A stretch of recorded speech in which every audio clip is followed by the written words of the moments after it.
Hi, I'm Sarah from Pure Fitness Manly and welcome to my blog on sugar.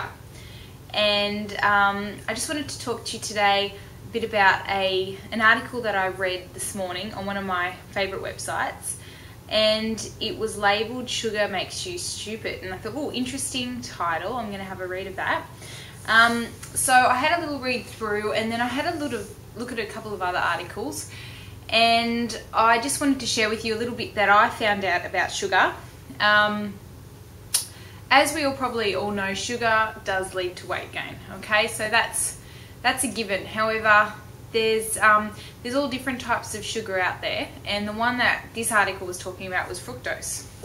So what actually is fructose? So fructose is the sweetest of all sugars. Okay, so it's that really sweet sugar that's found in like honey, the corn syrup. It's found in cereal bars. It's found in those baked goods at Woolies, like those frozen desserts and all those cakes and biscuits. It's also found in fruit, and it's a simple carb, and it's a sugar that, if not used up with energy, so going out and working out, it will turn to fat. Okay. So studies from the UCLA Health Fund, which is what this article is talking about, past research has shown that consumption of fructose actually can create the fatty liver disease. It can increase heart disease, and it leads to the type 2 diabetes. So that's all past sort of findings that we all know about. But in recent studies, it actually does prove that binging on this sugar over a 6-week period can actually make you stupid. Okay, so it affects the brain. So three things that fructose does that are negative, so 3 bad things that it does to your body, and I just thought I'd just break it down into simple terms because some of the explanations are quite complicated. But number 1, fructose will lead to type 2 diabetes if there's excess consumption, and that's definite. Type 2 diabetes, unfortunately, is one that can be type 2 diabetes is a type of diabetes that can be prevented. So if you eat all this sugar and you get type 2 diabetes, the good thing is you can actually reverse the damage, so you can go back. So that's number 1. Number 2,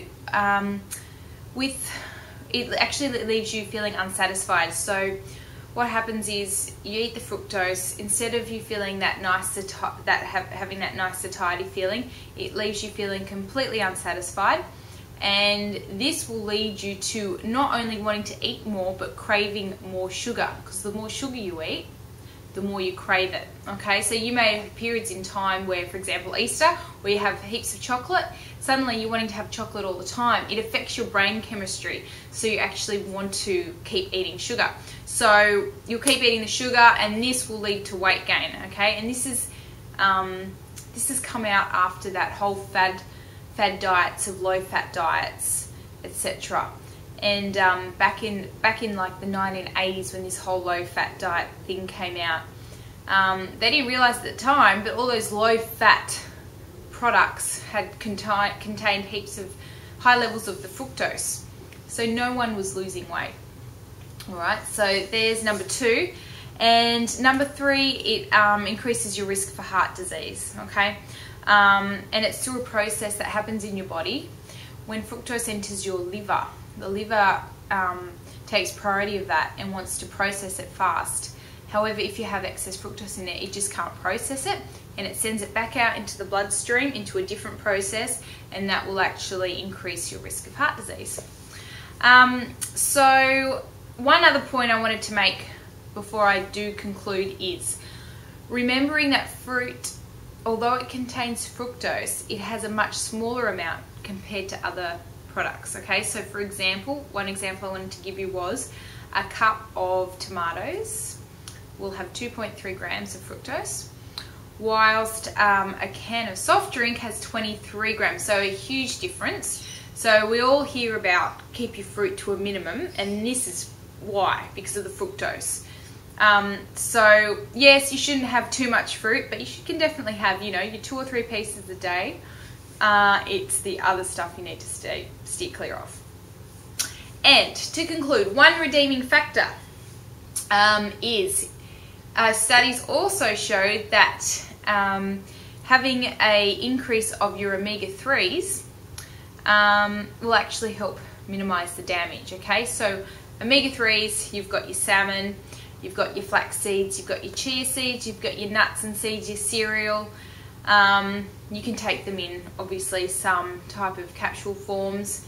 And so if you really do want your sugar, you've got your sugar craving, just make sure you're eating some omega-3s because that's going to help minimize the damage. Okay guys, thanks. I hope you've learned a little bit today. I'll have all of this in a written blog if you want to keep it or have another read through of it. Otherwise, send me any questions and I'd love to help you. See you soon.